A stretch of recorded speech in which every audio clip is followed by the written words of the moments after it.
ڈیوڈرول لگانے سے یا اس طرح کے اور آرٹیفیشل چیزیں لگانے سے آپ مفت میں بیماریاں اپنے لیے خرید رہے ہیں.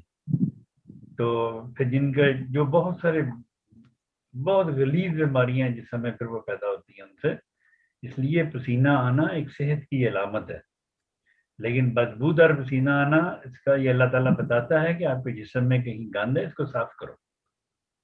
آپ لوگ اس کو صاف کرنے کی بجائے اس کو دبا دیتے ہیں کہ نہیں اللہ میاں اسی صاف نہیں کرنا، اسی تے مٹی پا چڑنی. مٹی نہیں پانی، اس کو صاف کرنا ہے جسم کو. اپنے جسم کو صحت مند رکھنے کے لیے ہومیوپیتھی سے اچھا کوئی علاج دنیا میں ابھی تک موجود نہیں ہے. تو اس لیے ہومیوپیتھی خدا تعالیٰ کے فضل سے ہر اکثر بیماریوں کا علاج پیش کرتا ہے. تو آپ ان دوائیں ہم آپ کو بتا دیتے ہیں، تو آپ نے خرید کے صرف کھانی ہے، یہ آپ کا کام.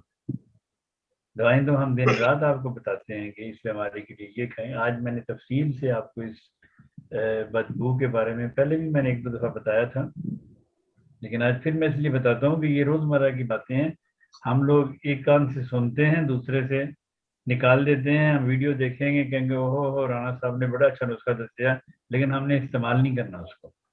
ہم نے لگانا پھر وہی ڈنڈرونی ہے کہ اچھی طرح سے بغل پہ لگا لو تاکہ شادی پہ جا رہی ہوں بو نہ آئے. تو وہ یہ نہیں سوچتی کہ یہ جو میں لگا رہی ہوں یہ میں زہر گھول رہی ہوں، اپنے اندر زہر ڈال رہی ہوں. مسام کے ذریعے یہ جو کیمیکل آپ لگاتی ہیں وہ آپ کی باڈی میں منتقل ہوتا ہے، اور وہی زہر جو ہے پھر وہ آپ کے لیے بے شمار بیماریوں کا پیش خیمہ ہوتا ہے.